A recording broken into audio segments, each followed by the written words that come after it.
Yes, welcome back, man. For this next quick clip, it's gonna be one of my first clips for construction tips.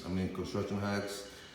And for this one, we're gonna start it with what you need to cut into a ceiling that water has been dripping without using any power tools. Okay, and not only that, very minimal dust.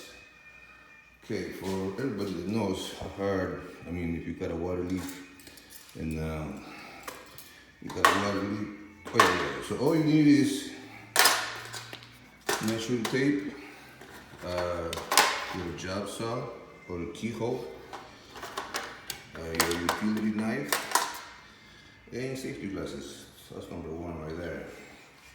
So, for this next quick clip, it is this. Okay, here we go. First of all, you can see, I'm not going to be able to see the water marks. But what you do is, you find the stud by poking into the ceiling. Then you work your way into the stud. Then, at the area that it touches the stud, or the joist, then you measure 3/4 of an inch, because the joist is 1.5 inches, so you want to go 1/2 inch. Right in between, and then from there, well, depending on how wide your joists are, but most of the time they're 16s or 12, depending on how your house is. This was 16, so then you measure from this point to this point, 16. Then to double check, you get your keyhole, you find the stud again, and then once you find it, you double check that is 3/4, done. And then what you want to do is you grab this little baby over here. Oh yeah, no, but then you gotta mark it on the other side with a pencil mark. Do the same on the other end. And then mark it with the pencil all the way across.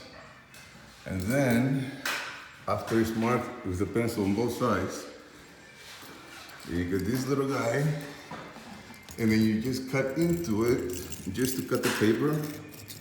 You just cut the paper, cut the paper, cut the paper, so a good couple of runs, okay? And after you cut the paper, then you bring in this little feller. And using 2 hands, I'm not going to be able to show you to use 2 hands because it works really good if you hang on to the into the blade. So pushing into the blade, you want to just ride it in there. Oops. This fucking camera guy doesn't know his job. Fuck, get a job.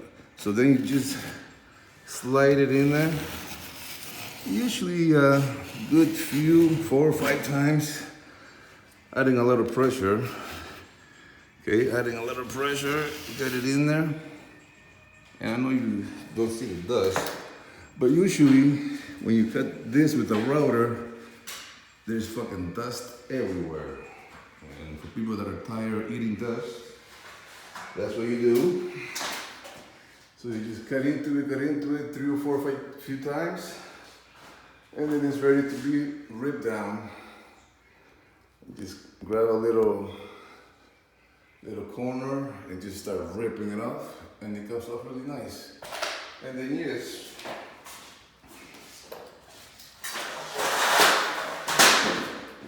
what you do with the router, depending on the bit that you have, the router usually digs into the wood. But this way, look, I didn't even touch the wood. And yes, it's going to be areas that are going to have a little bit of paper. You just cut it off. And look at that clean cut. Well, that's what I call it, clean. Oh yeah, some areas are going to have a little debris, but just a little choppy. Done. No power tools. All right. So if you found this content helpful, please subscribe, like, let everybody know. And we got more of this stuff coming up. All right, goodbye.